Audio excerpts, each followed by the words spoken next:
Hi, my name is Becky Bevers and I'm a Senior Consultant for Glomacs. Today I wanted to talk to you about a training programme called Setting Priorities, Time Management and Stress Reduction. This 5-day training programme gives you everything you need to enable you to plan, prioritise your day, and also it will give you tips and techniques that you can use not only to manage stress but also to reduce your stress levels as well. One of the things that I wanted to share with you today is a process or a model that you can use in order to help you to prioritise and plan your tasks and activities.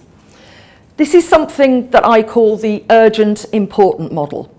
And it's basically two axes, one that is entitled importance and one that is entitled urgency. All the tasks and activities that you do on a day-to-day basis should be either important or urgent. If they're neither, then you should be questioning why they make up part and parcel of your day-to-day activity. So, as far as priorities are concerned, we've got high importance and low importance for your priorities, and we've also got high urgency and low urgency. So what I would get you to do is write a list of all the activities that you do on a day-to-day basis. That includes everything: breaks, coffee breaks, cigarette breaks, any kind of breaks like that that you may take, you would list them all. Then what we need to do is we need to allocate them to the appropriate quadrant, and from this we will find out where our top priorities lie and how we need to plan those into our day. So I'd like to take you through first of all H1, which is our top left quadrant. You'll find that on the axis it figures as high on importance and it's also high on urgency. The only activities that should regularly be in your H1 quadrant are things that you couldn't plan for. For example, any kind of crises that happen, anything that you can't plan for is classed as H1 activity. The other activities that should only be in H1 are emergencies. So should you have some kind of system failure, should you have some kind of equipment failure where everything breaks down, that is something that you can't plan for. And the only activities that should sit in H1 are unplanned activity, such as crises and emergencies. So we'll put there unplanned.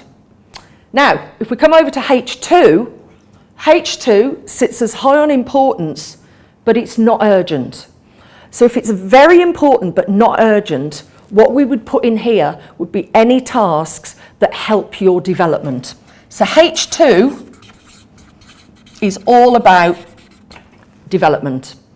This could be personal development, it could be team development, it could be any activity that makes your organisation successful.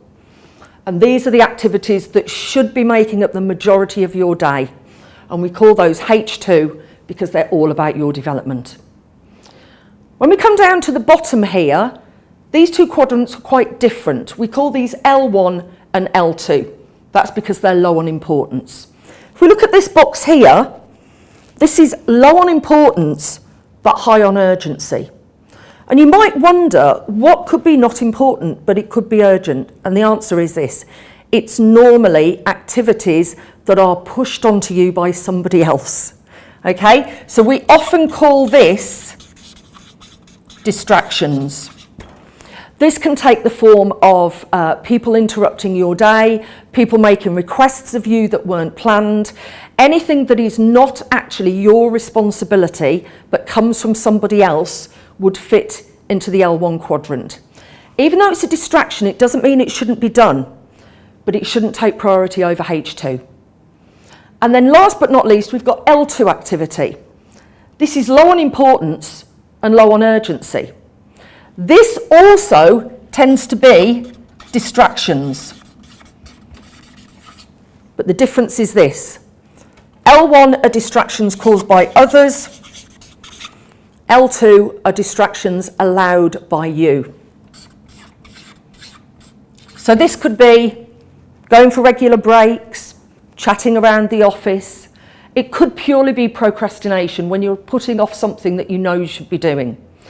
But this is a tried and tested method for planning and prioritising your day. And as a result of this exercise, you should then be able to find that all the activities that are in H2 should then be planned into your working day so that you get the absolute most out of every day that you possibly can.